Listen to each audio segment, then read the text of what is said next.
Matthew's Gospel, chapter 3. மத்தேயு சுவிசேஷம் 3ஆம் அதிகாரம்.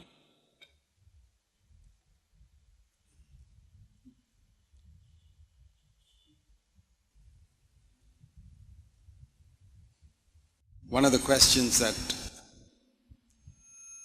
many non-Christians ask when they become Christians is, why are there so many Christian churches? அநேக கிறிஸ்தவர்களாதவர்கள் கிறிஸ்தவர்களான பிறகு அவர்கள் கேட்கக்கூடிய கேள்வி, ஏன் இத்தனை சபை பாடுபாடுகள் இருக்கிறது, எத்தனை சபை பிரிவுகள் இருக்கிறது என்று கேட்கிறார்கள். I mean, if there is only one Bible, why isn't there only one church? ஒரே ஒரு வேதாகமம் தானே இருக்கிறது, பின்ன ஏன் ஒரே ஒரு சபை மட்டும் இல்லை, ஏன் இத்தனை பிரிவுகள் என்று கேட்கிறார்கள். Why do we have so many different denominations even among Protestants? புராட்டஸ்டன்ட்கள் மத்தியிலேயே ஏன் இத்தனை சபை பிரிவுகள் இருக்கிறது? ஆகவே இது ஒரு கேள்வியாகவே இருக்கிறது. Because I don't know whether even Christians know the answer to that. கிறிஸ்தவர்களுக்கு இவ்விதமான கேள்விக்கு பதில் இருக்கிறதா இல்லையா என்று எனக்கு தெரியவில்லை. Because that could be a question that people ask us. Why did you start a church in Tanjavur when there are so many other churches already here? ஏற்கனவே பல சபைகள் தஞ்சாவூரில் இருக்கும் பொழுது ஏன் இன்னொரு சபையை நீங்கள் ஆரம்பிக்க வேண்டும் என்றும் கேட்கலாம். I remember when we first came here for a conference many years ago. அநேக ஆண்டுகளுக்கு முன்பாக ஒரு கான்ஃபரன்ஸ்க்கு இங்கே வந்த பொழுது we had many people from outside and we had a question time. அந்த பப்ளிக் மீட்டிங்கிலே வெளியிலிருந்து பலர் வந்திருந்தார்கள். அப்பொழுது ஒரு கேள்வி பதில் நேரம் இருந்தது. And one of the questions they asked was this. அப்படி அவர்கள் கேட்ட கேள்விகளிலே ஒன்று இதுதான். Have you come here to steal the sheep from other churches? பிற சபைகளிலிருந்து ஆடுகளை திருடும்படியாய் இங்கே வந்திருக்கிறீர்களா என்று கேட்டார்கள். I said no. இல்லை என்று சொன்னேன். We never want to steal any sheep. எந்த ஆடுகளையும் நாங்கள் திருட விரும்பவில்லை என்று சொன்னோம். Some goats may come and they may become sheep after coming to our midst. சில வெள்ளாடுகள் வரலாம், வந்து எங்கள் மத்தியிலே சற்று நாட்கள் இருந்த பிறகு அவர்கள் நல்ல ஆடுகளாக மாறலாம். But I said there's another way to look at it. ஆனால் இதை பார்ப்பதற்கு இன்னொரு கோணத்திலே பார்க்கலாம் என்று சொன்னேன். Supposing there is some town where there are no colleges. ஒரு ஊரிலே கல்லூரிகளே இல்லை என்று வைத்துக் கொள்வோம். Only schools. அந்த ஊரிலே பள்ளிகள் மட்டுமே இருக்கிறது. So people finish matriculation or something and that's it. அந்த ஊரிலே பார்த்தால் படித்தவர்கள் எல்லாரும் 10ஆம் வகுப்போடு கூட நின்று விட்டார்கள், அவ்வளவுதான். And they can't go anywhere else, so they finish with matriculation. வேறு எங்கேயும் அவர்களால் செல்ல முடியவில்லை, ஆகவே 10ஆம் வகுப்போடு கூட தங்களுடைய படிப்பை நிறுத்திக் கொள்கிறார்கள். There may be 100 schools like that. அதுபோல 100 பள்ளிகள் இருக்கலாம். So if somebody comes there and starts a college, யாராவது ஒருவர் அப்படிப்பட்ட ஊரிலே வந்து ஒரு கல்லூரியை ஆரம்பிக்கிறார்கள் என்று வைத்துக் கொள்வோம். he's not stealing any students from the schools. அவர் பள்ளியிலிருந்து எந்த மாணவர்களையும் திருடவில்லை. He's only trying to help those who don't want to stop with matriculation but want to go higher. 10ஆம் வகுப்போடு கூட என்னுடைய படிப்பை நிறுத்திவிடக் கூடாது, நான் இன்னும் மேற்படிப்புக்கு தொடர்ந்து செல்ல வேண்டும் என்று விரும்புகிறவர்களுக்கு அவர் அந்த கல்லூரியை ஆரம்பித்திருக்கிறார். So sometimes the planting of a new church is like that. சில சமயத்திலே ஒரு புது சபையை ஸ்தாபிப்பதனுடைய நோக்கம் அப்படி இருக்கலாம். For example, in some place there's no schools at all. சில இடங்களிலே பார்த்தால் பள்ளிகளே இல்லாமல் இருக்கிறது. So if somebody starts a nursery school, அந்த இடத்திலே போய் பாலகர் பள்ளியை யாராவது ஆரம்பித்தால், that's like a village where no church is preaching about being born again. அது எதற்கு ஒப்பாய் இருக்கிறது? மறுபடியும் பிறத்தலை குறித்து பிரசங்கிக்கக்கூடிய சபைகள் ஒன்றுமே இல்லாத ஒரு ஊரிலே ஆரம்பிப்பது போல இருக்கிறது. There are many churches today that do not preach you must be born again. நீ மறுபடியும் பிறந்தாக வேண்டும் என்று பிரசங்கிக்காத சபைகள் பல இருக்கின்றன. Many people think that if people believe in the Bible and go to some church they must be born again. ஏதோ வேதத்தை விசுவாசித்து விட்டு ஏதோ ஒரு சபைக்கு போனால் கண்டிப்பாக அவர்கள் மனம் திரும்பி இருக்கிறார்கள் என்று சிலர் எண்ணுகிறார்கள். The person who used the word born again was the Lord Jesus. மறுபடியும் பிறக்க வேண்டும் என்ற பதத்தை முதலாவது பயன்படுத்தியவர் ஆண்டவராகிய இயேசு கிறிஸ்து. And he did not say that to a prostitute. அதை ஒரு வேசினிடத்திலே அவர் சொல்லவில்லை. He said that to a bishop, Nicodemus. நிக்கோதேமு என்கிறதான ஒரு பிஷப்பினிடத்திலே தான் நீ மறுபடியும் பிறக்க வேண்டும் என்று சொன்னார். I have never met a servant of God who would tell a bishop you must be born again. ஒரு பிஷப்பை பார்த்து நீர் மறுபடியும் பிறக்க வேண்டும் என்று சொல்லக்கூடிய எந்த ஒரு ஊழியக்காரரையும் நான் பார்த்ததில்லை. Why? ஏன்? Because even those who claim to be spirit filled, they are scared. ஆவியின் அபிஷேகத்தை பெற்றிருக்கிறேன், ஆவி நிறைவை பெற்றிருக்கிறேன் என்று சொல்லுகிறவர்களும் கூட பயப்படுகிறார்கள். They are not servants of God. அவர்கள் தேவனுடைய ஊழியக்காரர்கள் அல்ல. They fear men. அவர்கள் மனிதர்களுக்கு பயப்படுகிறார்கள். They think if a man is a bishop and puts a cross around his neck, he must be born again. ஒரு மனிதன் பிஷப்பாய் இருந்து தன்னுடைய கழுத்திலே ஒரு பெரிய சிலுவையை தொங்கவிட்டிருந்தால் கண்டிப்பாக அவர் மறுபடியும் பிறந்திருக்க வேண்டும் என்று எண்ணுகிறார்கள். No, Jesus would come and say, you must be born again. இயேசு வந்தால் என்ன சொல்லுவார்? நீ மறுபடியும் பிறக்க வேண்டும். Whoever we are, whether prostitutes or archbishops, you have to be born again. நாம் யாராக இருந்தாலும் சரி, ஒருவேளை நீங்கள் ஆர்ச் பிஷப்பாக இருக்கலாம் அல்லது ஒரு வேசியாக இருக்கலாம், மறுபடியும் பிறக்க வேண்டும். Everybody is a sinner. எல்லாரும் பாவிகள் தான். And so there are many churches, unfortunately, that do not preach you must be born again. ஆகவே மறுபடியும் பிறக்க வேண்டும் என்று பிரசங்கிக்காத அநேக சபைகள் துரதிர்ஷ்டவசமாக இருக்கின்றன. That is why 90% of Christians in India are not born again. ஆகவே தான் இந்திய தேசத்திலே 90% கிறிஸ்தவர்கள் மறுபடியும் பிறக்காத கிறிஸ்தவர்களாக இருக்கிறார்கள். So to start a nursery school is like starting a church that preaches you must be born again. ஆகவே ஒரு பாலகர் பள்ளியை ஆரம்பிப்பது, ஒரு சபையை ஆரம்பிப்பது பாலகர் பள்ளியை ஆரம்பிப்பது போல நீ மறுபடியும் பிறக்க வேண்டும் என்று பிரசங்கிப்பது. But to be born again is not enough. மறுபடியும் பிறந்தால் மட்டும் போதாது. In the New Testament you don't read only about being born again. புதிய ஏற்பாட்டிலே மறுபடியும் பிறத்தலை மட்டுமே குறித்து நீங்கள் வாசிப்பதில்லை. You read about overcoming sin. பாவத்தை மேற்கொள்வதை குறித்து நாம் வாசிக்கிறோம். And even more than that. அதை காட்டிலும் அதிகமாக நாம் வாசிக்கிறோம். So in a school, in a village where there's only nursery schools. ஆகவே ஒரு கிராமத்திலே இப்பொழுது பாலகர் பள்ளி மட்டுமே இருக்கிறது என்று வைத்துக் கொள்வோம். Somebody may come and start a primary school. யாராவது அங்கே வந்து ஆரம்ப பள்ளியை ஆரம்பிக்கலாம். He's not stealing students. அவர் மாணவர்களை திருடுவதில்லை. He wants to help those who want to go beyond primary nursery school to primary school. பாலகர் பள்ளியை படித்து முடித்து அதற்கு மேலாக படிக்க வேண்டுமே என்று விரும்புகிற மாணவர்களுக்கு உதவி செய்யும்படியாக ஆரம்ப பள்ளி ஆரம்பிக்கிறார். If there is a village with primary school, somebody may come and start a secondary school. ஆரம்ப பள்ளி மட்டுமே இருக்கக்கூடிய ஒரு ஊரிலே யாராவது ஒருவர் வந்து மேல்நிலை பள்ளியை ஆரம்பிக்கலாம். But nobody complains about that. அதை குறித்து யாரும் குறை சொல்லுவதில்லை. Because they realize this is to help those who want to go higher. யாரெல்லாம் மேலான படிப்புக்கு செல்லுகிறார்களோ அவர்களுக்கு உதவி செய்யும்படியாகத்தானே ஆரம்பிக்கிறார்கள் என்று சொல்லுகிறார்கள். Now many people don't want to go higher. ஆனால் அநேகர் மேல் படிப்புக்கு செல்ல விரும்புவதில்லை. Some people say, okay, nursery school is enough, we can read and write, that's enough. சிலர் என்ன எண்ணுகிறார்கள்? பாலகர் பள்ளிக்கு போனால் பொழுதும் என்னுடைய பையனுக்கு எழுத படிக்க தெரிந்து விட்டது, அது போதும், இதுக்கு மேல் வேண்டாம் என்று சொல்கிறார்கள். Nobody is compelling anybody to join a primary school. ஆகவே யாருமே இப்பொழுது ஆரம்ப பள்ளியிலே உங்கள் பிள்ளைகளை சேர்க்க வேண்டும் என்று கட்டாயப்படுத்துகிறதில்லை. And like that, whether it's secondary school, somebody may start a college. எப்படி மேல்நிலை பள்ளி இருக்கக்கூடிய இடங்களிலே யாராவது ஒருவர் வந்து கல்லூரி ஆரம்பிக்கலாம். And where there are colleges, somebody may start a postgraduate college. கல்லூரிகள் மட்டுமே இருக்கக்கூடிய இடங்களிலே யாராவது ஒருவர் வந்து முதுகலை பட்டம் வழங்கக்கூடிய கல்லூரி ஆரம்பிக்கலாம். But you know very well that nobody comes and compels your children saying you must go to high school or you must go to college. ஒன்றை நீங்கள் உணர்ந்து கொள்ள வேண்டும். யாராவது உங்கள் வீட்டிலே வந்து உங்கள் பையன் கண்டிப்பாக மேல் படிப்பு படித்துத்தான் ஆக வேண்டும், கல்லூரி படிப்பு படித்தான் ஆக வேண்டும் என்று கட்டாயப்படுத்தினார்களா, நிர்பந்தித்தார்களா? All of us have freedom to study as much as we want. நம்ம எல்லாருக்குமே எவ்வளவு தூரம் படிக்க வேண்டும் என்கிற ஒரு சுயாதீனம் நமக்கு இருக்கிறது. Some people may say, oh, 4th standard is enough, that's enough for me. சிலர் 4ஆம் வகுப்பு படித்தால் போதும், எனக்கு அது போதும் என்று சொல்லி விடுகிறார்கள். Some people even after they finish college they say, no, I want to go higher. கல்லூரி படிப்பை முடித்த சிலர் இன்னும் மேலாய் நான் படிக்க வேண்டும் என்று சொல்லி படித்துக் கொண்டே இருக்கிறார்கள். It's exactly the same in the Christian life. கிறிஸ்தவ வாழ்க்கையும் இதே போலதான். The Christian life is like going to school. கிறிஸ்தவ வாழ்க்கை என்பது ஒரு பள்ளிக்கு போவதை போல. It's like a spiritual school. அது ஒரு ஆவிக்குரிய பள்ளி. Those who are not born again are like the multitudes of illiterate people in our country who cannot even read and write. மறுபடியும் பிறக்காதவர்கள் அனைவரும் எப்படி இருக்கிறார்கள் தெரியுமா? யாருக்கு ஒப்பா இருக்கிறார்கள்? நம்முடைய தேசத்திலே எழுத படிக்க தெரியாதவர்கள் கல்லாதவர்களைப் போலவே இருக்கிறார்கள். There are many millions of people in our country, particularly many older women who cannot even write their name. நம்முடைய தேசத்திலே கோடிக்கணக்கான மக்கள் எழுத படிக்க தெரியாதவர்கள் இருக்கிறார்கள். குறிப்பாக வயது முதிர்ந்தவர்கள், அவர்கள் தங்களுடைய பெயரை கூட எழுத தெரியாது, கை நாட்டு தான் வைப்பார்கள். That's not their fault. Their parents did not teach them when they were small. அது அவருடைய தவறு அல்ல. அவருடைய பெற்றோர்கள் இவர்கள் சிறுவர்களாக இருக்கும் பொழுது அவர்களுக்கு கற்றுக் கொடுக்கவில்லை. So I'm not blaming them. ஆகவே நான் அவர்களை குறை சொல்லுவதில்லை. It's sad.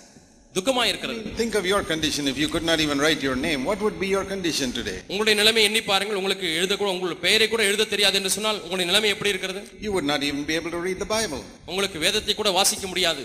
So that is a picture of those who are not born again. ஆகவே மறுபடியும் பிறக்காதவருடைய காட்சி இப்படித்தான் இருக்கிறது. They are spiritually illiterate. ஆவிக்குரிய ரீதியிலே அவர்கள் கல்வி அறிவு இல்லாதவர்கள், கல்லாதவர்கள். And then there are some who have joined a nursery school and learned to be born again.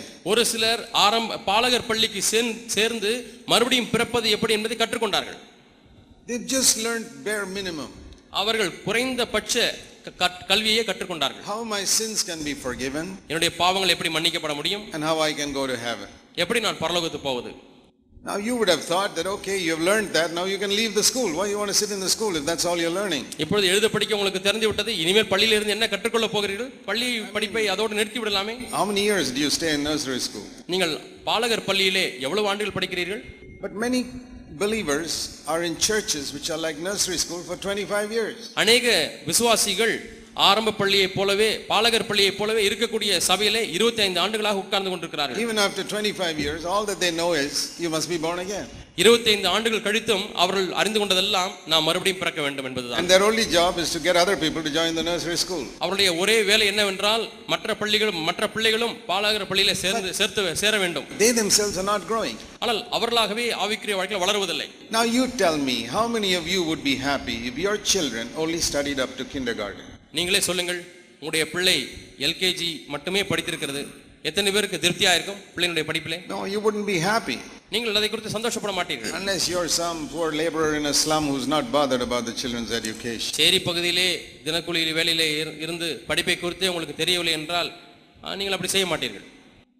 But if a teacher does not know more than kindergarten, he cannot teach anything more than that to the students. ஒரு ஆசிரியரே பாலகர் பள்ளியிலே உள்ள பாடங்கள் தான் தெரியும் என்று சொன்னால் அதற்கு மேலே பிள்ளைகளுக்கு சொல்லிக் கொடுக்க முடியாது. See, for example, a pastor or a preacher or an elder, ஒரு பாஸ்டரோ ஒரு பிரசங்கியாரோ ஒரு மூப்பரோ, if he doesn't know how to get victory over anger, கோபத்தின் மேலே வெற்றி அடையாமல் இருந்தால், எப்படி வெற்றி அடைவது என்று தெரியாமல் இருந்தால், still lusts with his eyes, ஆனால் இன்னுமாய் கண்களிலே இச்சித்துக் கொண்டிருக்கிறார் என்று how வைத்துக்கொள்வோம். can he teach anybody else about overcoming these things? இவைகளை மேற்கொள்வதை பற்றி எப்படி அவர் போதிக்க முடியும்? He can only tell people Jesus will forgive your sin, இயேசு உங்கள் பாவங்களை மன்னிப்பார் என்று மட்டும் தான் சொல்லுவார். and he can keep collecting every month money just like the school you pay fees every month. பள்ளியிலே மாதந்தோறும் பள்ளி கட்டணம் செலுத்துவது போல அந்த பாஸ்டர் மாதந்தோறும் கட்டணத்தை வசூலிப்பார். And like the teacher collects his salary, the pastor collects his salary. எப்படி அந்த டீச்சர் சம்பளம் வாங்குகிறார்கள் அதே போல பாஸ்டரும் சம்பளம் வாங்குகிறார். And keeps the students in the same class for 25 years. ஆனால் 25 ஆண்டுகளாக பிள்ளைகளை அதே வகுப்பிலேயே வைத்து மேய்க்கிறார். None of you would send a child to a school which has only got kindergarten for 25 years. ஒரு பாலகர் பள்ளியிலே LKG UKG படிப்பு மட்டும் தான் இருக்கிறது. 20-25 ஆண்டுகள் படிப்பதற்கு யார் உங்கள் பிள்ளைகளை அனுப்புவீர்கள்? So many Christians are sitting in such churches. அநேக கிறிஸ்தவர்கள் இப்படிப்பட்ட சபையில் உட்கார்ந்து கொண்டிருக்கிறார்கள். They never get free from the love of money. ஒரு காலம் அவர்கள் பண ஆசையிலிருந்து விடுதலை பெறுவதில்லை. They never get free from fighting and quarreling. சண்டை போடுவதிலிருந்தும் பிணக்குகளிலிருந்தும் விடுதலை பெறுவதில்லை. They never get free from jealousy. பொறாமையிலிருந்து விடுதலை ஆவதில்லை. They don't get free from anger. கோபத்திலிருந்து விடுதலை இல்லை. They still don't forgive other people. இன்னுமாய் மற்றவர்களை மன்னிக்க முடிவதில்லை. What have they learned in the Christian life? கிறிஸ்தவ வாழ்க்கையில் என்னதான் கற்றுக்கொண்டார்கள்? They are born again. ஆனால் மறுபடியும் பிறந்திருக்கிறார்கள், ரட்சிக்கப்பட்டிருக்கிறார்கள். But then if you live like that, they even lose their salvation. இப்படியே வாழ்ந்தால் ஒரு காலத்தில் தங்களுடைய ரட்சிப்பையும் கூட அவர்கள் இழந்து விடுவார்கள். So I remember that first meeting in Tanjavur. ஆகவே தஞ்சாவூரிலே நடந்த முதல் கூட்டத்திலே எனக்கு இது ஞாபகம் வருகிறது. I said, we're not going to steal any sheep. ஆகவே நாங்கள் இங்கே எந்த ஆடுகளையும் திருடுவதற்கு நாங்கள் வரவில்லை என்று சொன்னோம். We're not trying to steal any students from any school. எந்த ஒரு பள்ளியிலிருந்து மாணவர்களை நாங்கள் திருடிக்கொள்ள விரும்பவில்லை. But we want to make a provision for those who want to go a little higher in the Christian life. ஆனால் கிறிஸ்தவ வாழ்க்கையில சற்று மேலான நிலைக்கு வளர வேண்டுமே என்று வாஞ்சிக்கிறவர்களுக்கு நாங்கள் ஒரு காரியத்தை அங்கே வைக்க விரும்புகிறோம். Now 90% of people may not want to go higher. That's okay. 90% மக்கள் மேல் வாழ்க்கைக்குள்ளாய் போவதற்கு விருப்பம் இல்லாமல் இருக்கலாம், அது பரவாயில்லை. They are happy to live in the kindergarten all their lives. That's fine. We don't disturb them. தங்கள் வாழ்க்கை முழுவதுமாக LKG UKG படிப்பிலேயே படித்துக் கொண்டிருக்க விரும்புகிறார்கள், நல்லதுதான். அவர்களை நாங்கள் தொந்தரவு செய்ய விரும்பவில்லை. We want to make a provision for those who want to go higher. ஆனால் மேல் வாழ்க்கைக்குள்ளாய் கடந்து போக வேண்டுமே, வளர வேண்டுமே என்று விரும்புகிறவர்களுக்கு ஒரு போக்கை நாங்கள் உண்டு பண்ண விரும்புகிறோம். Now that doesn't mean that everybody who sits in our church is going higher.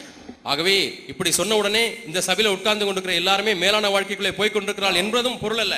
No, you can go and sit in a college for 25 years and fail every year. நீங்கள் ஒரு கல்லூரியிலே போய் 25 ஆண்டுகள் உட்கார்ந்து ஒவ்வொரு வருஷம் ஃபெயில் ஆகி கொண்டே இருக்க முடியும். And there are students like that in our churches. நம்முடைய சபையிலும் அப்படிப்பட்ட மக்கள் இருக்கத்தான் செய்கிறார்கள். They sit there அங்கே உட்கார்ந்து They கொண்டிருக்கிறார்கள். don't have any victory. அவர்களுக்கு வெற்றி வாழ்க்கை இல்லை. Their home life is not godly. குடும்ப வாழ்க்கை தேவபக்தியுள்ள வாழ்க்கையா இல்லை. They are like students who sit in a college and get 0 in every subject every year. ஒரு கல்லூரியிலே ஒரு மாணவன் ஒவ்வொரு வருஷமும் ஒவ்வொரு பாடத்திலேயும் முட்டை மார்க் வாங்கிக் கொண்டே படித்துக் கொண்டிருப்பது போலவே இருக்கிறார்கள். They say we are going to college. நாங்கள் கல்லூரிக்கு போகிறோம் என்று மார்த்தட்டிக் கொள்கிறார்கள். Maybe all right, but you're getting 0 in every subject. கல்லூரிக்கு போவது சரிதான், ஆனால் ஒவ்வொரு பாடத்திலேயும் 0 மார்க் வாங்கிக் கொண்டிருக்கிறாயே. So we can't glory that I belong to this particular church. ஆகவே இந்த சபையை நான் சேர்ந்தவன் என்பதனாலே நீங்கள் மேன்மை பாராட்ட முடியாது. You can't glory that I'm going to this college. இந்த கல்லூரிக்கு போகிறேன் என்பதனாலே நீங்கள் பெருமை பாராட்டிக் கொள்ள முடியாது. What are your marks in each subject? ஒவ்வொரு பாடத்திலேயும் எவ்வளவு மார்க் வாங்கியிருக்கிறாய் காட்டு. What are your marks in your married life? உங்களுடைய திருமண வாழ்க்கை என்ற பாடத்தில் எவ்வளவு மார்க்குகள் How வாங்கியிருக்கிறீர்கள்? many marks are you getting in your thought life? உங்களுடைய சிந்தை வாழ்க்கை என்கிற பாடத்தில் எவ்வளவு mark வாங்கியிருக்கிறீர்கள்? How many marks are you getting in your words, your speech life? உங்களுடைய வார்த்தை பேசுகிற அந்த பாடத்தில் எவ்வளவு mark வாங்கியிருக்கிறீர்கள்? These are the tests. இவைகள் தான் சோதனை. I believe that the devil has done a tremendous work in making Christians live at a very low standard. கிறிஸ்தவர்கள் மிகவும் குறைந்த தாழ்ந்த தரத்திலேயே வாழும்படிக்கு கிரியை செய்து வெற்றியும் பெற்று விட்டான் என்று நான் எண்ணுகிறேன். Most Christians are happy if I can go to heaven when I die. அநேக கிறிஸ்தவர்கள் எதனாலே சந்தோஷம் கொள்கிறார்கள் தெரியுமா? செத்தால் பரலோகம் போய் விடுவேன் என்பதிலே அவர் திருப்தி கொள்கிறார்கள். I think they are the most ungrateful people on the face of the earth. இந்த பூமியின் பரப்பிலே மிகவும் நன்றி கெட்ட மக்கள் இவர்கள் தான் என்று நான் சொல்லுவேன். The most ungrateful. மிகவும் நன்றி கெட்டவர்கள். Why? ஏன்? Because Jesus came and gave everything to die for them, to save them from their sin. இயேசு இந்த பூமிக்கு வந்து அவர்களுக்காக தன்னையே பலியாக கொடுத்து அவர்களை ரட்சித்து அவர்கள் மேலான வாழ்க்கை பெற வேண்டும் என்று. Not to forgive their sins only. அவர்களுடைய பாவங்களை மன்னிப்பதற்காக மட்டும் இயேசு மரிக்கவில்லை. Save them from their sin. அவர்களுடைய பாவங்களை நீக்கி அவர்களை ரட்சிக்கும்படியாக. And here they are not saved from their sin, but they sit ஆனால் இங்கேயோ happily. அவர்கள் தங்களுடைய பாவங்களிலிருந்து விடுதலை பெறவில்லை, ஆனாலும் சந்தோஷமாய் உட்கார்ந்து கொண்டிருக்கிறார்கள். Now if your sins are forgiven உங்களுடைய பாவங்கள் மன்னிக்கப்பட்டிருக்கிறது, and you are not eagerly battling and striving and praying for overcoming every sin in your life, உங்களுடைய வாழ்க்கையில் இருக்கக்கூடிய ஒவ்வொரு பாவத்தையும் மேற்கொள்ள வேண்டுமே என்பதற்காக ஒரு தாகமோ வாஞ்சையோ அவாவோ இல்லாமல் இருக்கிறீர்கள். I don't care which church you go to. நீங்கள் எந்த சபைக்கு போறீர்கள் என்பது குறித்து எனக்கு கவலை இல்லை. I don't care if you are a part of Christian Fellowship Church. நீங்கள் கிறிஸ்தவ ஐக்கிய சபையிலே ஒரு பங்காக இருந்தாலும் அதுவும் எனக்கு கவலை இல்லை. You are a thoroughly ungrateful person. நீங்கள் முற்றிலுமாக நன்றி கெட்டவர்களாக இருக்கிறீர்கள்.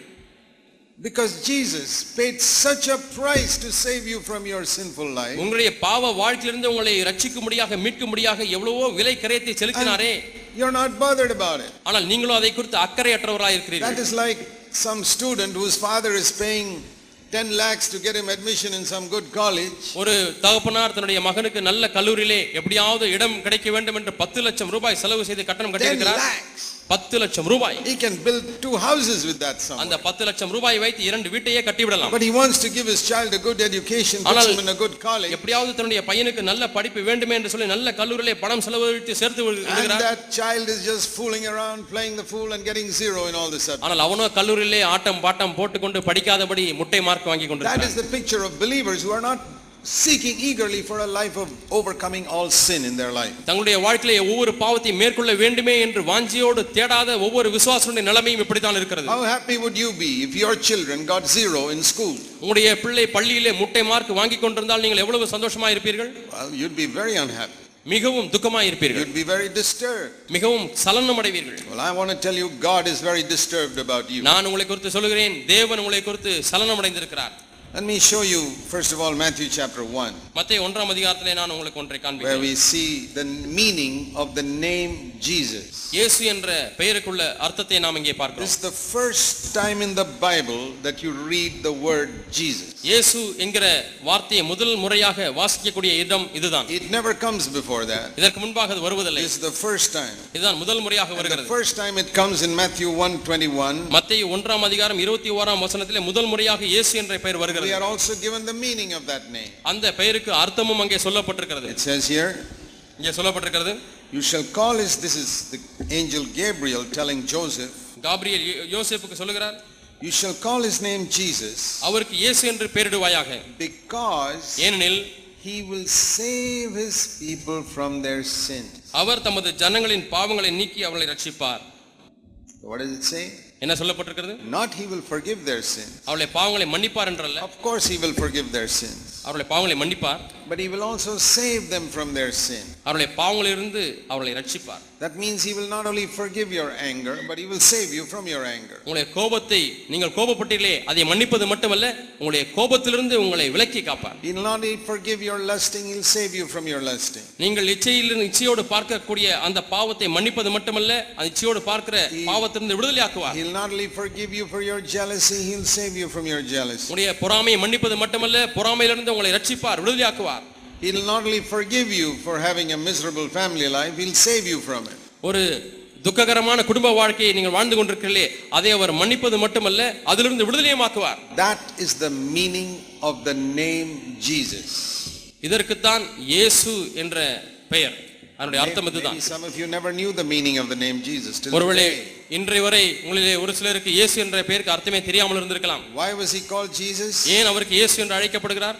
One who saves people from their sin. தங்களுடைய பாவங்களை நீக்கி அவர்களை ரட்சிக்கிறவர், விடுதலையாக்குகிறவர். You know, when we pray in the name of Jesus. நாம் ஜெபிக்கும் பொழுது இயேசுவின் நாமத்திலே ஜெபிக்கிறோம் பிதாவே என்று கேட்கிறோம். What is the meaning of that? அதனுடைய பெயர் என்ன?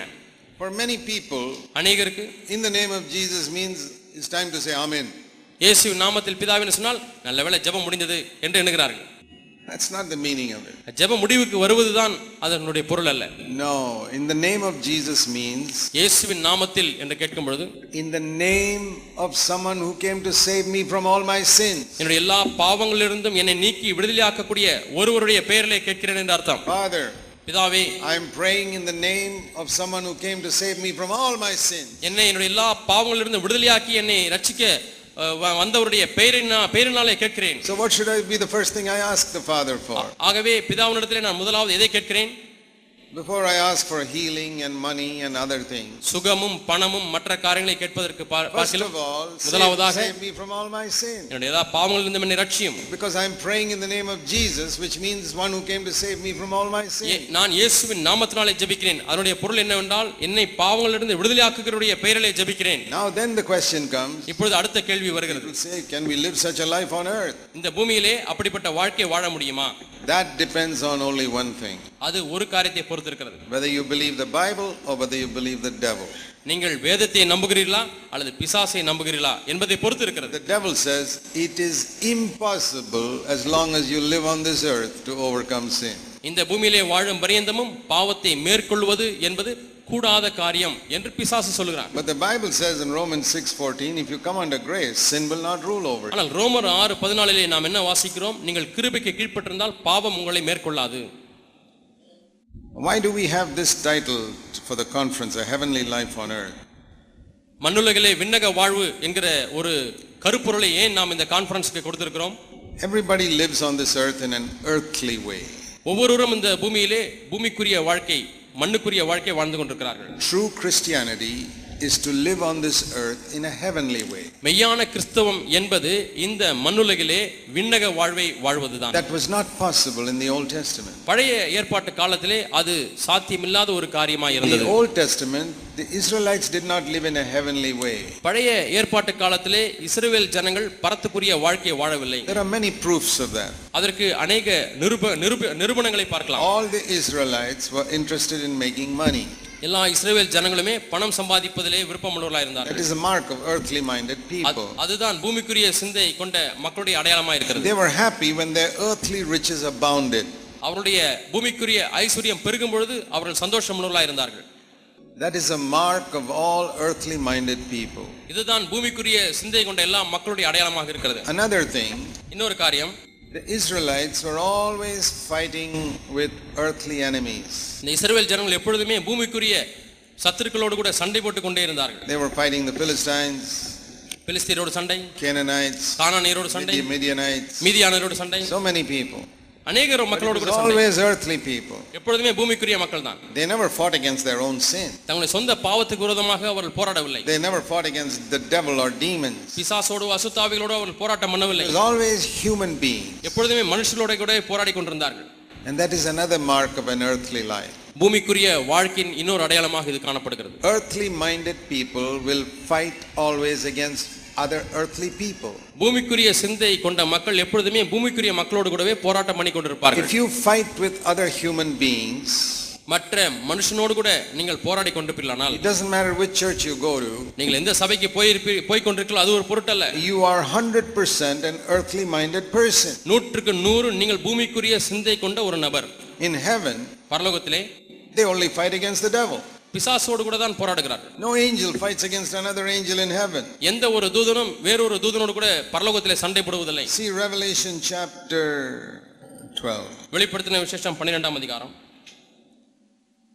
It says there was war in heaven, verse 7. பரலோகத்திலே ஒரு வானத்திலே ஒரு யுத்தம் உண்டாயிற்று என்று வாசிக்கிறோம் 7ஆம் வசனம். Can there be war in heaven?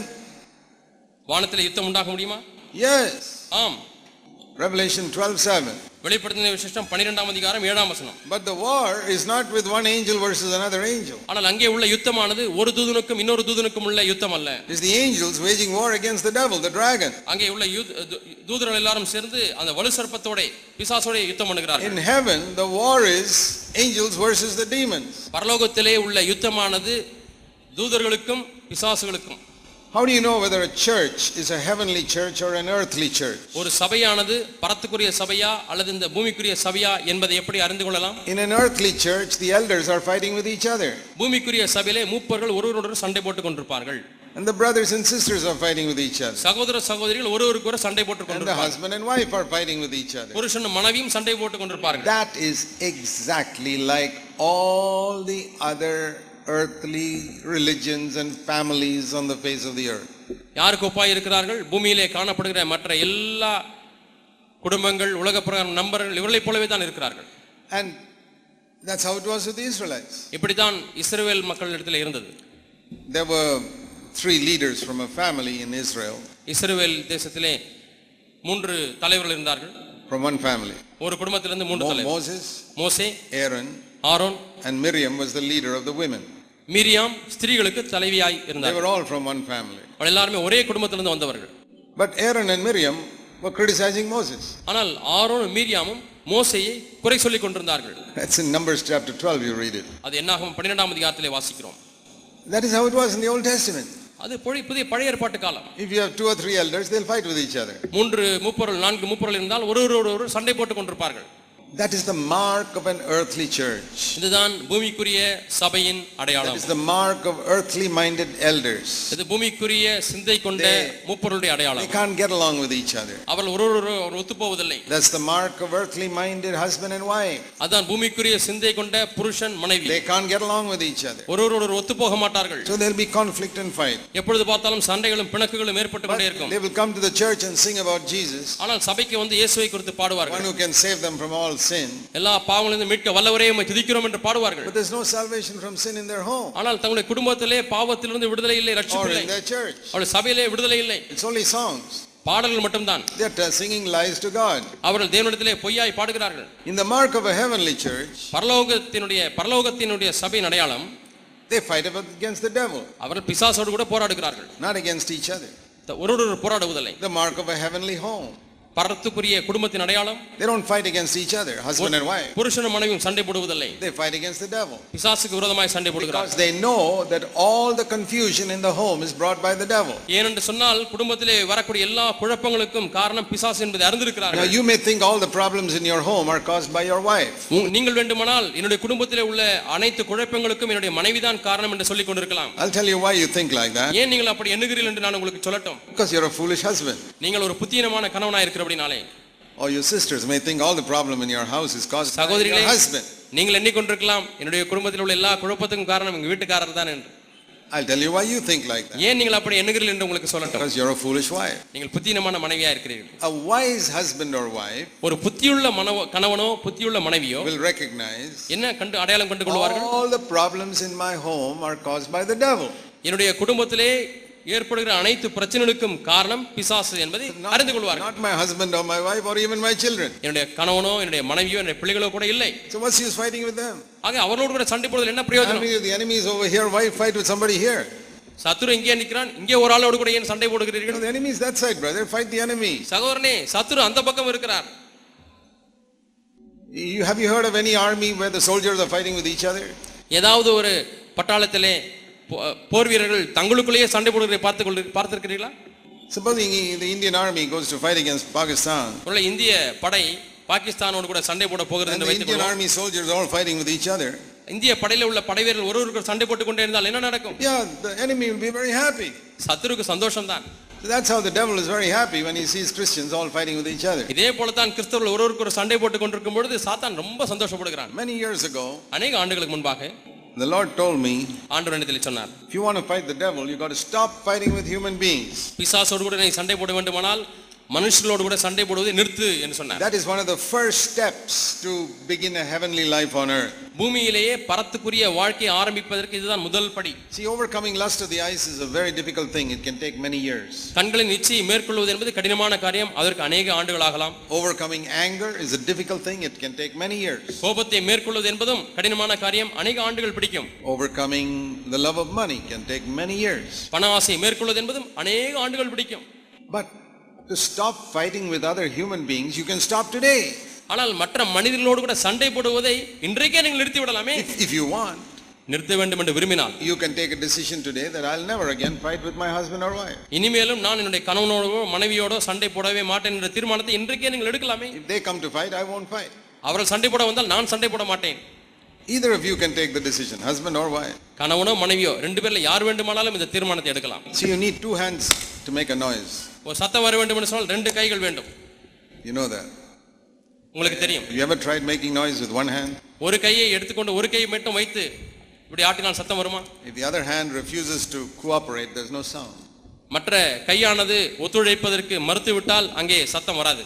So when one person in your home wants to fight, ஆகவே உங்கள் வீட்டிலே ஒரு நபர் மட்டும் சண்டை போட வேண்டும் என்று விரும்பினால் the other person says, no, I won't fight. மற்ற நபர் நான் சண்டை போட மாட்டேன் என்று பின்வாங்கிக் கொண்டால் No matter how much the other person tries, there will be no fight. மற்ற நபர் எவ்வளவுதான் போராடி பிரயாசப்பட்டாலும் அங்கே சண்டையே வராது. So don't blame the other person. ஆகவே மற்ற நபரை குறை சொல்ல Don't வேண்டாம். say that person wants to always fight.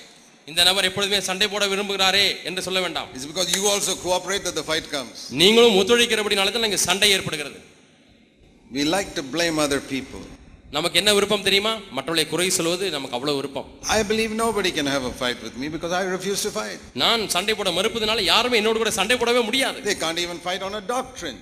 உபதேச விஷயத்திலே கூட என்னோட கூட சண்டை போட முடியாது. A lot of people say you're preaching false doctrine, brother Jack. Brother Jack அவர்களே நீங்கள் கள்ள உபதேசத்தை பிரசங்கிக்கிறீர்கள் என்று அநேகர் சொல்கிறார்கள். So I say okay, I'll explain to you what I teach. சரி, நான் என்ன போதிக்கிறேனோ அதை உங்களுக்கு விளக்கி சொல்கிறேன் என்று You சொல்கிறேன். from scripture. நான் வேதத்திலிருந்து அதை உங்களுக்கு எடுத்து Not காண்பிக்கிறேன். my word, scripture. என்னுடைய வார்த்தைகள் இல்ல, வேத வசனத்தை வைத்து உங்களுக்கு காண்பிக்கிறேன். But when they find that it is in scripture, அந்த வசனம் அந்த வேதத்தில் இருப்பதை பார்த்த உடனே then they get angry. உடனே அவர்களுக்கு என்ன வருகிறது? கோபம். Then I stop discussing.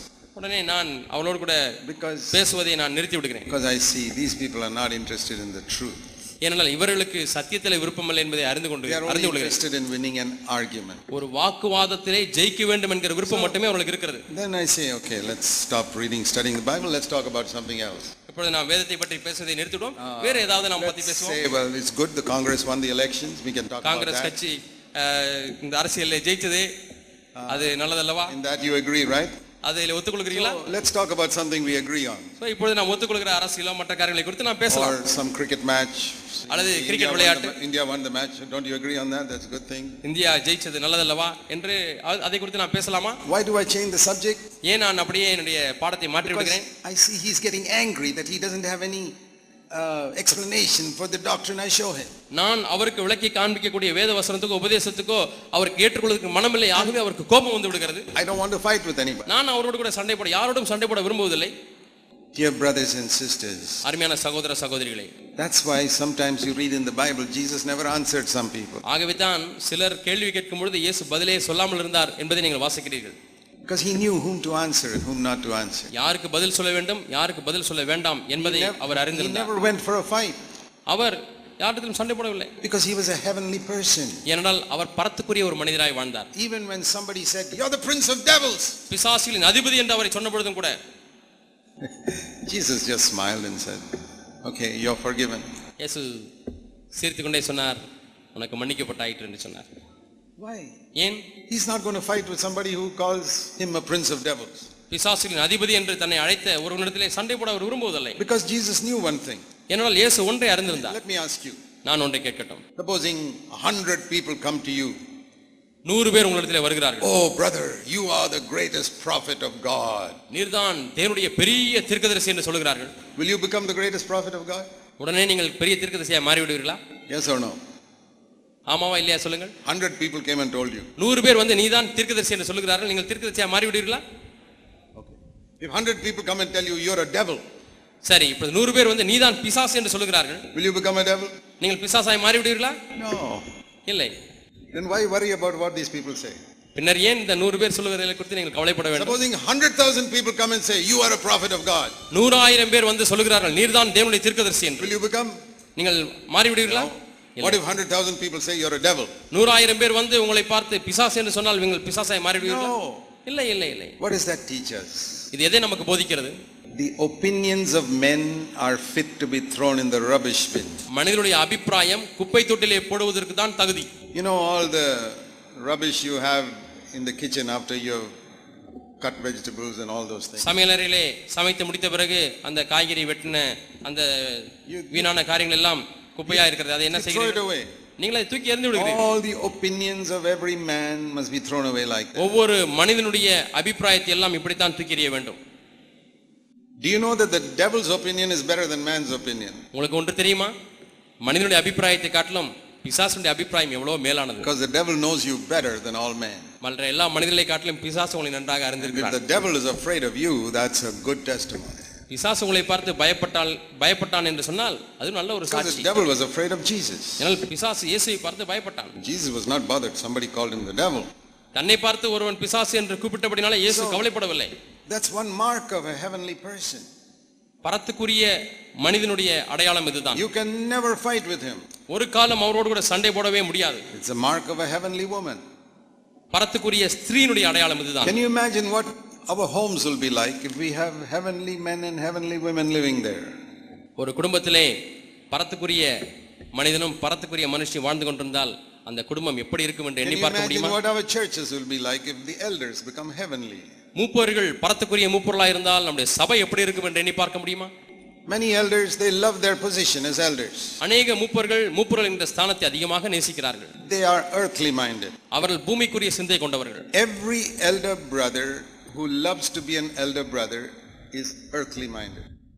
மூப்பராய் இருக்க வேண்டும் என்கிற ஆசை கொண்ட ஒவ்வொரு மூப்பரும் பூலோக சிந்தை கொண்ட மூப்பர். And there are many elders like that even in our churches. நம்முடைய சபைகளிலே கூட अनेक மூப்பர்கள் அப்படி இருக்கிறார்கள். Because if you remove them from eldership, they get offended and go away. மூப்பர்கள் என்ற ஸ்தானத்திலிருந்து நீங்கள் அவர்களை இறக்கி விட்டால் அவர்கள் மனத்தாங்கல் அடைந்து உடனே சபையை விட்டே போய் விடுகிறார்கள். That is the clearest proof that they love to be the elders. அவர்கள் மூப்பராய் இருக்க வேண்டும் என்று ஆசைப்பட்டார்கள் என்பதற்கு இதுவே தெளிவான நிரூபணம். They were earthly minded. அவர்கள் பூமிக்குரிய சிந்தை கொண்டவர்கள். So it's good thing they were removed and good thing they left the church also. ஆகவே அவர்கள் மூப்பர் என்ற ஸ்தானத்திலிருந்து இறக்கப்பட்டதும் நல்லதுதான், அவர்கள் சபையை விட்டு போய் விட்டார்களே அதுவும் நன்மைதான். We don't want earthly minded people. நமக்கு பூமிக்குரிய சிந்தை கொண்ட மக்கள் தேவையில்லை. They can join hundreds of other churches. எத்தனை நூற்றுக்கணக்கான பிற சபைகள் இருக்கிறது, அதிலே அவர்கள் சேர்ந்து கொள்ளட்டும். Where they talk about earthly things. அங்கே பூமிக்குரிய காரியங்களை குறித்து பேசுகிறார்கள். We don't stop them from going. நாம் அவர்கள் போவதை தடுத்து நிறுத்த விரும்பவில்லை. I say please go. தயவு செய்து போங்கள்.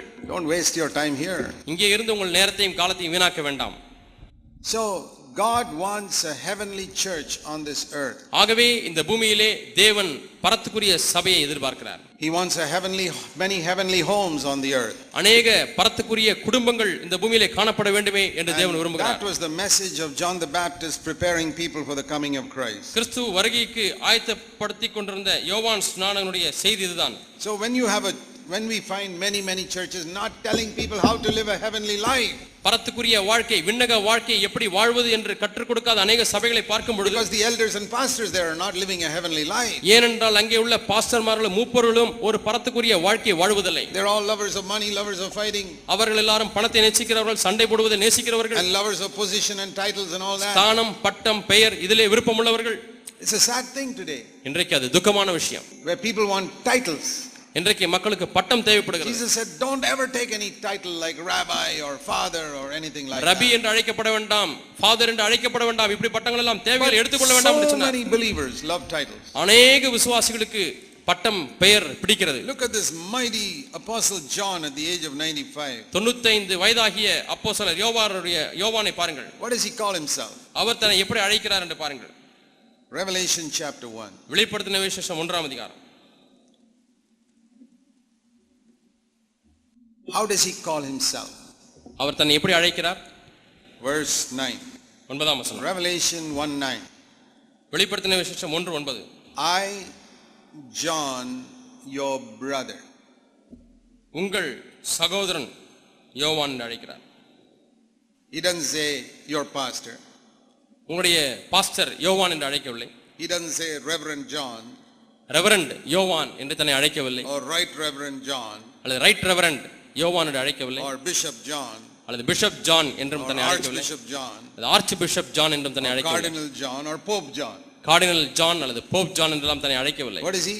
அவர் யார்? The greatest apostle. மிகப்பெரிய அப்போஸ்தலன். The only apostle living at that time. இந்த காலகட்டத்திலே வாழ்ந்த ஒரே ஒரு அப்போஸ்தலர். Your brother. உங்கள் சகோதரன். Because Jesus said don't take any titles. ஏனால் இயேசு என்ன சொன்னார்? எந்த ஒரு பட்டப்பெயரையும் எடுத்துக்கொள்ள வேண்டாம் என்று சொன்னார். Be a brother. சகோதரனாய் இருந்து விடுங்கள். But today people think they are greater than the apostle John. இன்றைக்கு மக்கள் என்ன எண்ணிக்கொண்டிருக்கிறார்கள்? யோவான் அப்போஸ்தலனை காட்டிலும் நான் பெரியவன் என்று எண்ணிக்கொண்டிருக்கிறார்கள். They are earthly minded. ஏனென்றால் அவர்கள் பூமிக்குரிய சிந்தை கொண்டவர்கள். Earthly minded people only have love for titles. பூமிக்குரிய சிந்தை கொண்டவர்கள் மட்டும்தான் இந்த பட்ட பெயர்களிலே அவர்களுக்கு விருப்பம் இருக்கும். Manager, deputy director, director, மேலாளர், உதவி இயக்குனர், இயக்குனர், and different levels of cabinet ministers. Cabinet அந்தஸ்து வேண்டுமே, அந்த கேபினட் அமைச்சர், MLA, MP, all these things. MLA, MP போன்ற பெயர்கள். It's all earthly. இவையெல்லாம் பூமிக்குரியவைகள். Heavenly minded people have no interest in titles. விண்ணக சிந்தை கொண்ட எந்த ஒரு மனிதனுக்கும் எந்த ஒரு பட்ட பெயரிலும் ஸ்தானத்திலும் விருப்பம் இருக்காது. That's why we read in John chapter 6. ஆகவே தான் யோவான் 6ஆம் அதிகாரத்திலே நாம் வாசிக்கிறோம். Jesus gave an example to his apostles. அப்போஸ்தலர்களுக்கு இயேசு ஒரு மாதிரியை கொடுத்து காண்பித்தார். After he fed the 5,000 with 5 loaves. 5000 பேரை 5 அப்பத்தை கொண்டு போஷித்த பிறகு, and there were 12 baskets full. மீதி 12 கூடை இருந்தது. In verse 13. 13ஆம் வசனம். After feeding the 5,000 there was all these baskets of food left. 5000 பேரை போஷித்த பிறகு மீதியான துணிக்கு சாப்பாட்டு துணிக்கைகள் 12 கூடைகள் இருந்தன. All the people said this is really the prophet who is prophesied to come to the world. உலகத்திலே வருகிறவரான தீர்க்கதரிசி இவர்தான் என்று 14ஆம் வசனத்திலே நான் பார்க்கிறேன். And they wanted to make Jesus their king. அங்கே அவரை ராஜாவாக்கும்படியாய் பிடித்துக் கொண்டு போனார்கள். See, after they came back from Babylon 600 years earlier, they never had a king. பாபிலோனிலிருந்து அவர்கள் 600 ஆண்டுகளுக்கு முன்பாக பாபிலோனுக்கு திரும்பி வந்ததுக்கு பிறகு அவளுக்கு ஒரு ராஜாவே இல்லை. Now they wanted to make Jesus a king. இப்பொழுது இயேசுவை ராஜாவாக்கும்படியாய் விரும்பினார்கள். They came together, thousands of them. ஆயிரக்கணக்கான மக்கள் எல்லாம் சேர்ந்து வந்தார்கள் இயேசுவை ராஜாவாக்கும்படியாய். We want to make you our king. உம்மை நாங்கள் ராஜாவாக்க வேண்டும். Verse 15. 15ஆம் வசனம். When Jesus realized that they were intending to take him by force to make him their king, he just went off to the mountain to be by himself alone. தம்மை ராஜாவாக்கும்படி பிடித்துக் கொண்டு போக மனதாய் இருக்கிறார்கள் என்று இயேசு அறிந்து மறுபடியும் விலகி தனியே மலையின் மேல் ஏறினார். Have you ever seen a man like this? இதுபோல ஒரு மனிதனை பார்த்திருக்கிறீர்களா? When everybody wants to come and make your king, he runs off. எல்லாரும் வந்து உங்களை ராஜாவாக்கும்படி பிரயாசப்பட்டால் அவர் ஓடி விடுகிறதை பார்த்திருக்கிறீர்களா? நீங்கள் ஓடி இருக்கிறீர்களா? You know why? ஏன்? Because he was a heavenly man. அவர் பரத்துக்குரிய மனிதனாய் இருந்தார். Heavenly people have no interest in earthly titles. விண்ணக மக்களுக்கு இந்த மண்ணுலக பட்டப்பெயர்களிலே விருப்பமே இருக்காது. They have no interest in earthly positions. பூமிக்குரிய ஸ்தானங்களிலே அவர்களுக்கு விருப்பம் இருக்காது. And even if 10,000 people come to make them a king by force, they'll run away. 10,000 பேர்கள் வந்து அவர்களை நிர்பந்தித்து ஒரு ராஜாவாக்க முடியாம முயற்சித்தாலும் அவர் ஓடி விடுவார். See, nobody can make you a king unless you want to be a king. நீ ராஜாவாக வேண்டும் என்று விரும்பாத பட்சத்தில் யாருமே உங்களை ராஜாவாக்க முடியாது. I remember when we started our church in Bangalore 34 years ago. 34 ஆண்டுகளுக்கு முன்பாக பெங்களூரிலே சபையை நாங்கள் ஆரம்பித்த காலத்திலே ஞாபகம் வருகிறது. Many people wanted to make me a pastor there. அநேகர் அங்கே என்னை பாஸ்டர் ஆக்கும்படியாக விரும்பினார்கள். They never succeeded. அவர்கள் ஜெயிக்கவே முடியவில்லை. They haven't succeeded till today. இன்று வரை அவர்களால் ஜெயிக்க முடியவில்லை. I say I'm just a brother. நான் ஒரு சகோதரன் தான் என்று சொன்னேன். I'll be my brother till the day Jesus comes. இயேசு வரும் வரை நான் ஒரு சகோதரனாகவே இருப்பேன். Because Jesus said that. நான் அதை சொன்னேன். I remember getting a letter from some college once. ஒரு முறை ஒரு கல்லூரியில் இருந்து I got a letter. முதல் முறையாக எனக்கு இரண்டு முறை ஒரு கல்லூரியில் இருந்து எனக்கு கடிதம் வந்தது. Brother Zach, you've written so many books. We want to give you an honorary title of doctor. சகோதரர் ஜாக் அவர்களே, நீங்கள் அநேக புத்தகங்களை நல்ல புத்தகங்களை எழுதியிருக்கிறீர்கள், ஆகவே உங்களுக்கு கௌரவ டாக்டர் பட்டம் கொடுக்க வேண்டும் என்று விரும்புகிறோம். I said I didn't even reply the letter. I throw it in the trash can. அந்த லெட்டருக்கு நான் பதில் கூட போடவில்லை, அதை தூக்கி குப்பை தொட்டியில் எறிந்து விட்டேன். Because Jesus said you must be a brother. நீ ஒரு சகோதரனா இருக்க வேண்டும் என்று இயேசு சொன்னார். Because that is the greatest title on earth. ஏனென்றால் இந்த சகோதரன் என்ற பட்டம் தான் பூமியிலே மிகப்பெரிய பட்டம். You know why it is the greatest title on earth? ஏன் இந்த பட்டம் பெரிய பட்டம் இந்த பூமியிலே? Because you are calling me a younger brother of Jesus Christ. என்னை சகோதரன் என்று சொல்லும் பொழுது நீங்கள் எப்படி என்னை அழைக்கிறீர்கள் என்று சொன்னால் இயேசு கிறிஸ்துவுக்கு இளைய சகோதரன் என்று என்னை அழைக்கிறீர்கள். See, when I call you brother, உங்களை நான் பார்த்து பிரதர் என்று கூப்பிட்டால் you're not my blood brother. ரத்த சம்பந்தமான என்னுடைய தம்பியோ அண்ணனோ நீங்கள் அல்ல. Why do I call you brother? ஏன் நான் உங்களை பிரதர் என்று அழைக்கிறேன்? I'm saying you're a younger brother of Jesus Christ. நீங்கள் இயேசு கிறிஸ்துவுக்கு இளைய சகோதரர். You're a younger sister of Jesus Christ. இயேசு கிறிஸ்துவுக்கு இளைய சகோதரி. Why you want to give up that high title and take some low title like reverend or something like that? இந்த பெரிய பட்டத்தை விட்டுவிட்டு நீங்கள் ஏன் ரெவரண்ட் டாக்டர் போன்ற கீழான பட்டத்தை விரும்ப வேண்டும்? I'm just showing you how Christianity has given up this heavenly life and become just like all the earthly people. இந்த இன்றைய கிறிஸ்துவமானது இந்த பரத்துக்குரிய வாழ்க்கையை ஒதுக்கி தள்ளிவிட்டு பூமிக்குரிய மக்களைப் போலவே வாழ ஒரு கீழான நிலைக்கு வந்து விட்டார்கள் என்பதை உங்களுக்கு காண்பிக்க விரும்புகிறேன். Christians are like that. அநேக கிறிஸ்தவர்கள் இப்படித்தான் இருக்கிறார்கள்.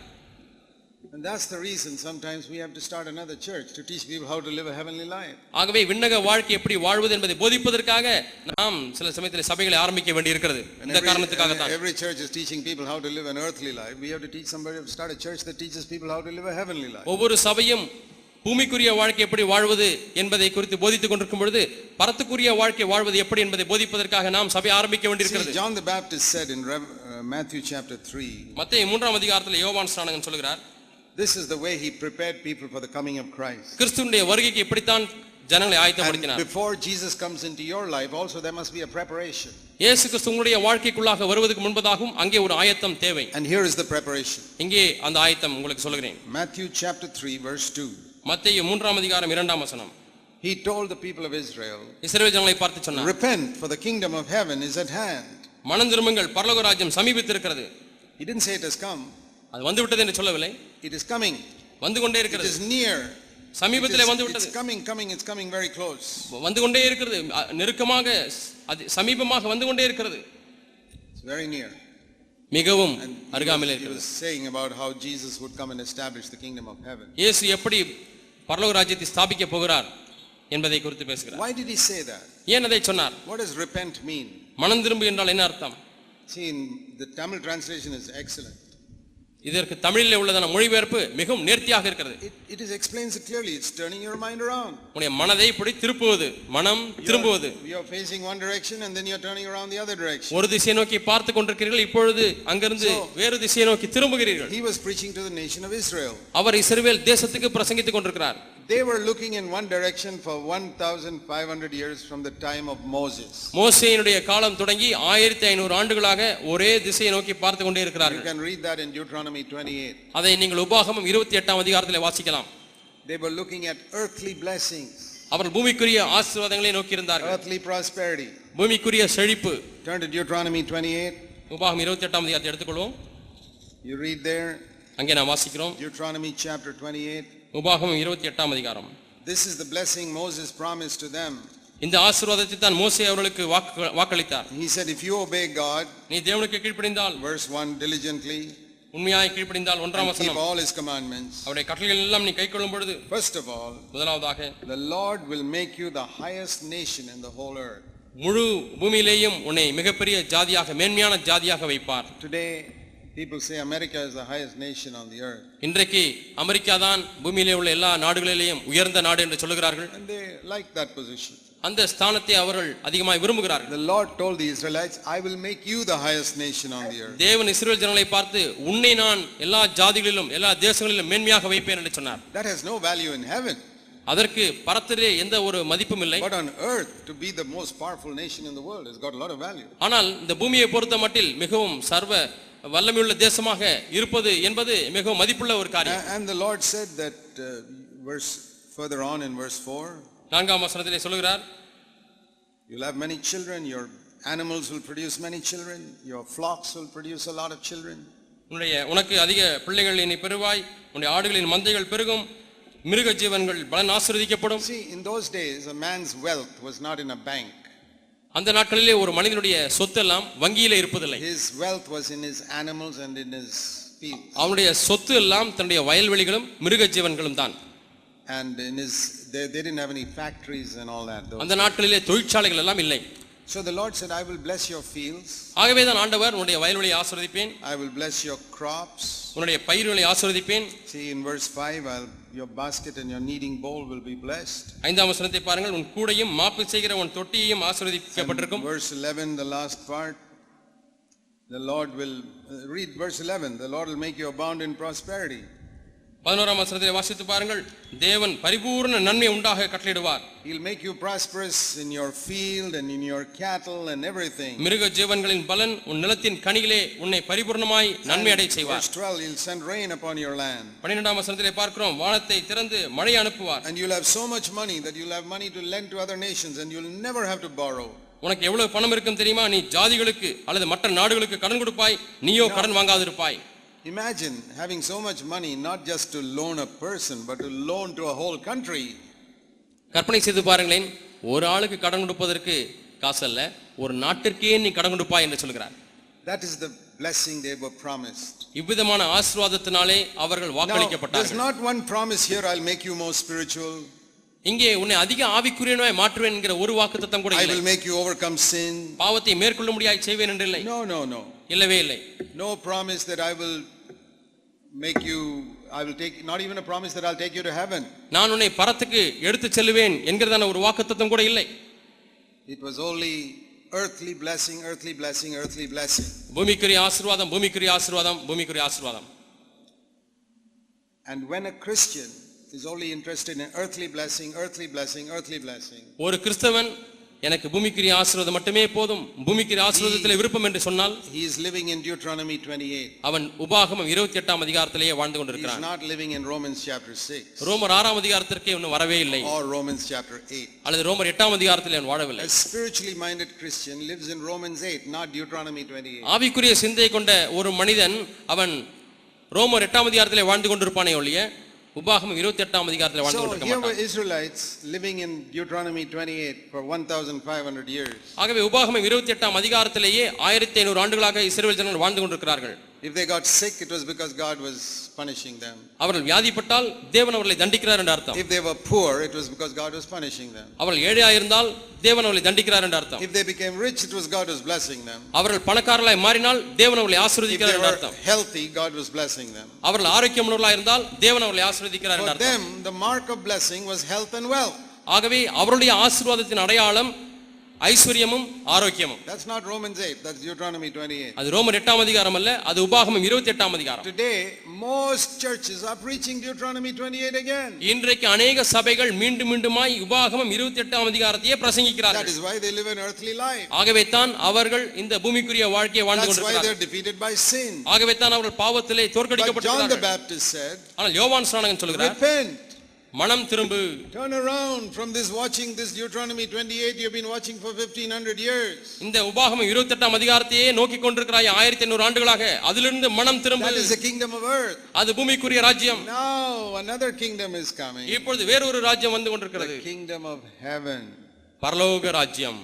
When has the kingdom of heaven already come? பரலோக ராஜ்யம் ஏற்கனவே வந்து விட்டதா? Or is it going to come when Jesus returns to earth? அல்லது இயேசு திரும்பமாய் வரும்பொழுது தான் வரப்போகிறதா? Let's read in Mark chapter 9 and verse 1. Mark 9ஆம் அதிகாரம் 1ஆம் வசனத்திலே வாசிப்போம். Jesus said to some people standing there, அங்கே நின்று கொண்டிருக்கிற மக்களை பார்த்து இயேசு சொன்னார், some of you standing here will not die before you see the kingdom of God come with power. இங்கே நிற்கிறவர்களிலே சிலர், மார்க் 9ஆம் அதிகாரம் 1ஆம் வசனம், தேவனுடைய ராஜ்யம் பலத்தோடே வருவதை காணும் முன் மரணத்தை ருசி பார்ப்பதில்லை என்று சொன்னார்.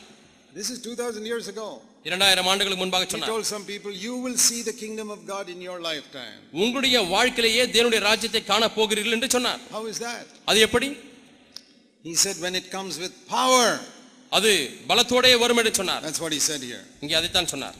And that is the secret. அதுதான் அந்த ரகசியம். Because Jesus used the same word in Acts 1 verse 8. அப்போஸ்தலர் 1ஆம் அதிகாரம் 8ஆம் வசனத்திலே அதே பதத்தை அவர் பயன்படுத்துகிறார். He spoke about that power coming to earth. அந்த பலன் பூமிக்கு வருவதை குறித்து சொல்கிறார். He said the power of heaven will come into your life. பரலோகத்தினுடைய பலன் உங்கள் வாழ்க்கைக்குள்ளாய் வரும். When the Holy Spirit comes upon you. பரிசுத்த ஆவி உங்கள் மீது வரும் பொழுது. So wait for that. அதற்காக And they காத்திருந்தார்கள். waited 10 days. 10 நாட்கள் And காத்திருந்தார்கள். the Holy Spirit came into their life. பரிசுத்த ஆவியானவர்கள் வாழ்க்கையிலே வந்தார். He was upon them till then. Now he came inside them. அதுவரை பரிசுத்த ஆவியானவர் மீதுதான் இருந்தார். இப்பொழுது Near அவர்களுக்குள்ளாக வந்தார். He was near அதுவரை them. பரிசுத்த ஆவியானவர்களுக்கு சமீபமாக Now இருந்தார். he came inside them. இப்பொழுது உள்ளே வந்து விட்டார். And he made them a heavenly people. அவர்களை பரத்துக்குரியவர்களாய் மாற்றிவிட்டார். That is the mark of a man filled with the Holy Spirit. பரிசுத்த ஆவியானவரால் நிரப்பப்பட்ட மனிதனுடைய அடையாளம் இதுதான் பிரியமானவர்களே. ஏன்? Many people say if you are filled with the Holy Spirit you'll speak in tongues. அநேகர் என்ன சொல்கிறார்கள்? பரிசுத்த ஆவியால் நிறையும் பொழுது அந்நிய பாஷை பேசுவீர்கள் என்று சொல்கிறார்கள். Now that may be a gift God gives. அது தேவன் கொடுக்கக்கூடிய ஒரு வரம் தான், அதில் ஒன்றும் சந்தேகம் இல்லை. But 1 Corinthians 12 is very clear that not all speak in tongues. ஆனால் 1 கொரிந்தியர் 12ஆம் அதிகாரத்தில் எல்லாரும் அந்நிய பாஷை பேசுவதில்லை என்று தெளிவாக சொல்லப்பட்டிருக்கிறது. But one thing is for every Christian. ஆனால் ஒன்று எல்லா கிறிஸ்தவர்களுக்கும் The பொருந்தும். Holy Spirit will make us heavenly. பரிசுத்த ஆவியானவர் நம்மை பரத்துக்குரியவராய் Because மாற்றுவார். he is the Spirit of heaven. என்றால் அவர் பரத்துக்குரிய ஆவியானவர். Let me tell you something. நான் ஒன்றை சொல்லட்டும். Even if you try for 100 years you cannot make yourself a heavenly person. நீங்கள் 100 ஆண்டுகள் முயற்சி செய்தாலும் உங்களை நீங்கள் விண்ணகத்துக்குரியவர்களாய் மாற்ற முடியாது. Do you think if a dog tries for all its life it can become a human being? ஒரு நாய் தன்னுடைய ஆயுள் நாள் முழுவதுமாய் முயற்சி செய்து பார்த்தால் ஒரு மனிதனாய் மாறிவிடுமா? Do you think if a pig tries all its life it can even become a cat? ஒரு பன்றி எவ்வளவுதான் முயற்சி செய்தாலும் ஒரு பூனையாகவாவது மாற முடியுமா? No. இல்லை. And you can try all your life you cannot become a heavenly minded person. உங்கள் வாழ்க்கை முழுவதுமாய் நீங்கள் முயற்சி செய்து பார்த்தாலும் நீங்கள் பரத்துக்குரிய சிந்தை கொண்டவர்களாய் மாற The முடியாது. Holy Spirit has to do a miracle in our heart. பரிசுத்த ஆவியானவர் நம்முடைய உள்ளத்திலே ஒரு அற்புதத்தை செய்ய வேண்டும். And when he comes and does a miracle he can make us a heavenly minded. அவர் நமக்குள்ளாக வந்து ஒரு அற்புதத்தை செய்யும் பொழுது அவர் நம்மை விண்ணக சாயல் உள்ளவர்களாய் மாற்றுவார். We can only repent, that's all. நாம் மனம் திரும்ப மட்டும் செய்யலாம், And அவ்வளவுதான். when the Holy Spirit sees that you have turned away from the things of earth and facing the things of heaven, நீங்கள் பூமிக்குரிய காரியங்களையே நோக்கி கொண்டிருக்கிற திசையை விட்டு திரும்பி பரத்துக்குரிய காரியத்தை நோக்கும் பொழுது and you want that more than these earthly things, இந்த பூமிக்குரிய காரியத்தை காட்டிலும் அதிகமாக எனக்கு பரத்துக்குரிய காரியம் தான் வேண்டும் என்று சொல்லும் பொழுது then the Holy Spirit will come and fill you and make you a heavenly person. அப்பொழுதுதான் பரிசுத்த ஆவியானவர் உங்களை வந்து நிரப்பி உங்களை But- விண்ணகத்துக்குரியவராய் மாற்றுவார். But if your mind is always on earthly things, ஆனால் எப்பொழுதுமே உங்களுடைய சிந்தையானது இந்த மண்ணுலகத்திலே and இருக்குமானால் say, oh God, fill me with the Holy Spirit, தேவனே என்னை பரிசுத்த ஆவியினால் நிரப்பும் என்று இந்த திசையை நோக்கி கொண்டே கேட்பீர்கள் என்று சொன்னால் you may speak in tongues but you'll be an earthly minded useless Christian. நீங்கள் அந்நிய பாஷை வேண்டுமானால் பேசலாம், ஆனால் நீங்கள் பூமிக்குரிய சிந்தை கொண்ட உபயோகமற்ற மனிதனாய் You இருப்பீர்கள். will be just like those Israelites. அந்த இஸ்ரவேல் ஜனங்களைப் போலவே இருப்பீர்கள். Do you know why the Holy Spirit came? பரிசுத்த ஆவியானவர் ஏன் வந்தார் என்று தெரியுமா? To make us heavenly people. நம்மை பரத்துக்குரிய மக்களாய் That's மாற்றும்படியாக. what John the Baptist was saying. அதைத்தான் யோவான் ஸ்நானகன் Turn சொன்னார். around. மனம் திரும்புங்கள், Because now the kingdom of heaven is near. என்றால் இப்பொழுது பரலோக ராஜ்யம் சமீபமாய் இருக்கிறது. So I want you to pray a prayer. ஆகவே நீங்கள் ஒரு ஜெபத்தை செய்யும்படியாக விரும்புகிறேன். I want you to pray that in this weekend, these 2-3 days, God will really help you to change your mind. இந்த 2-3 நாட்கள் கூட்டங்களிலே உண்மையாலுமே தேவன் நம்முடைய சிந்தையை மாற்றுவார் என்று ஜெபியுங்கள். Make us heavenly people. நம்மை பரத்துக்குரிய மக்களாய் மாற்றுவார் என்று At ஜெபியுங்கள். least change our direction before we leave this place. குறைந்தபட்சம் நாம் இந்த கூட்டத்தை விட்டு போவதற்கு முன்பதாக நம்முடைய திசையாவது நாம் மாற்ற வேண்டும் என்று ஜெபிக்க வேண்டும். நாம் ஜெபிப்போம். Heavenly Father, பரலோக பிதாவே, help us to hear the voice of the Spirit ஆவியானவருடைய சத்தத்தை நாங்கள் கேட்க எங்களுக்கு உதவி செய்யும். in these days, that we will not miss what you are trying to say to each of us. ஆண்டவரே, எங்கள் ஒவ்வொருவருக்கும் நீர் சொல்லக்கூடிய காரியத்தை நாங்கள் ஒருவராயிலும் தவற விட்டு விடக் கூடாது. So many wonderful things you have in your word, we don't want to miss it. ஆண்டவரே, நம்முடைய வார்த்தையில் எவ்வளவு அற்புதமான காரியங்களை எங்களுக்காக வைத்திருக்கிறீர், அதை நாங்கள் இழக்க விரும்பவில்லை. ஆண்டவரே, Pray in Jesus' name. இயேசுவின் நாமத்தில் நாங்கள் ஜெபிக்கிறோம் பிதாவே. ஆமென்.